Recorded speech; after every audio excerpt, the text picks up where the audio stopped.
processors, but are also directly supporting indigenous and smallholder farmers who are the true stewards of these varieties. And we have a lot of varieties of ube because I hope they're given priority. Second, regarding calamansi, baka po kasi isang sagot lang naman.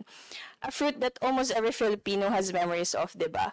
All of us, and especially with the sausawan. But according to experts, it's kind of being left behind, so quote unquote, compared to other citrus fruits in ASEAN neighbors. So does the DTI have a clear budget or program for calamansi processing and value adding and export-ready products? And because I found out that in Vietnam, they're already selling these products. Para hindi lang tayo malimitahan to selling to only fresh fruit, would just only last maybe a week.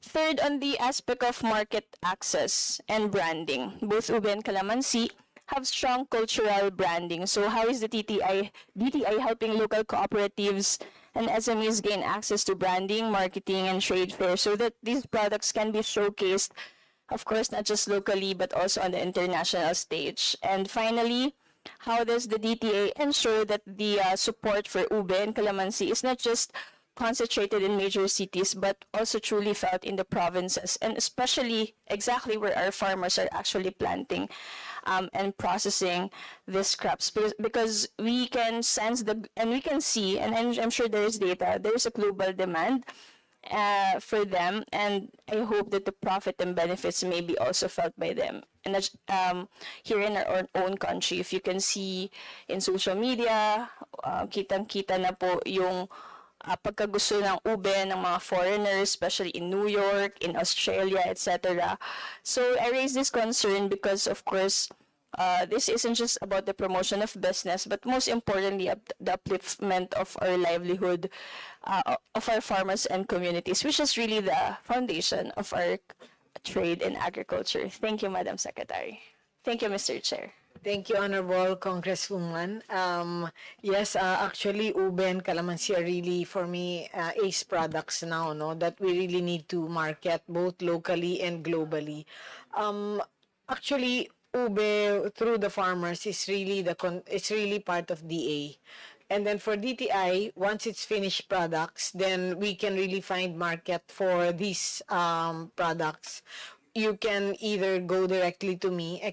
I'll give you my card. So all the companies that sell the ube and that are ready to be sold locally, I have access to SM and all the big retailers that will buy these products. But I also encourage them to avail of the free booths in the DTI trade show, both in your province and also in NCR, because these trade shows have been very successful, as we've had a lot of export through the trade shows, and locals we sell also to wholesalers locally, cafes, hotels, restaurants, etc.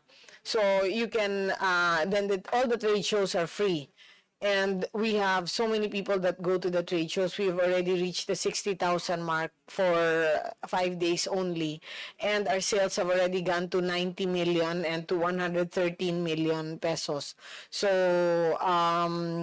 that's for a product like ube and calamansi, that should not be difficult to sell. A lot of hotel buyers have come to the DTI trade shows to look for supplies also. So that's one thing that we can assist you with also, or assist those companies. Another thing, if they're export ready, we have the Foreign Trade Service Corps, or in the DTI, which I can give you, better to give you my number, and then maybe we can meet and you can bring some of them. They can sell the products all over the world. We have 29 offices with 21 trade attaches that can really do a B2B for these products, and without a middleman, directly. But there are some companies abroad, let's say, sige, sabihin natin sa Japan, Don Quixote has already spoken to me, and they want now products, SME products and Filipino products that will be sold in 782 stores worldwide. Kasi marami ng Pinoy. So, if you go to Japan, Don Quixote, you can see madami ng Filipino products. So, they're still looking for more products. So, again, I can assist with that. And also in UAE, we have Lulu, which is the biggest supermarket and department store in the Middle East. So, they've been buying a lot of these products also. And I've been, madami na rin nabibenta doon sa mga locations na yon. So, both locally and globally, definitely the DTI has market access to this. And hindi siya mahirap ibenta, especially ube and calamansi, except that, of course, they have to meet the certain standard set if the global market. But for the local, then we can just match them to the different wholesale companies, and then they can also showcase in our MSME flagship store, which we are opening in the next 2 months, where we will encourage local wholesale buyers also. And then for we have rin pala the DTI B2B, the B2B marketplace, which they can put their products in there. So when may mga naghahanap ng Filipino products, they just type in, then their name will come out. Parang Alibaba ito. So the DTI has that program also on the digital platform for products na you can enter. So that for that one, you can check with the different negosyo centers and the regional offices. They can on board that. And then, what else pa? The support for the packaging of the MSMEs. Packaging is really our biggest problem, to be honest. So we have the Design Center of the Philippines that can make designs for those products. We have some products, let's say like Oro chocolate. The chocolate, of course, is not as good as the chocolate, or just as par as the chocolate in France or in Japan or what, but yung packaging niya maganda. So either you can put in your province design, like a design center to make the packaging, kasi yun na lang yung problem natin eh. Actually the taste we already have it, it's just the packaging talaga. So, but we're doing a pilot in the DTI office for this packaging design center. So we're hoping that if it does well, we can also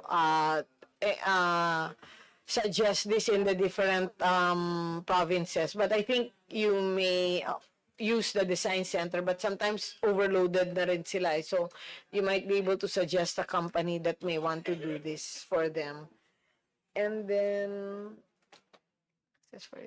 for access for financing, we have the SB Corp that they can go to sbcorp.gov.ph and they can loan from very low all the way to very high with a very low interest rate, and of course the payment terms are very flexible. Then the processing time, lalo na for konting loan from 5,000 to 5 million, 10 million, 5 to 7 days, no collateral needed. So we have a lot of programs for them.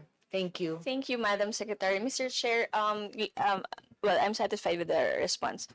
A while ago, you've mentioned about creative industries, and for the coming fiscal year 2026, you've proposed around 50 million for Malikain Pinoy program, at ang 6.7 doon ay para sa Go Local.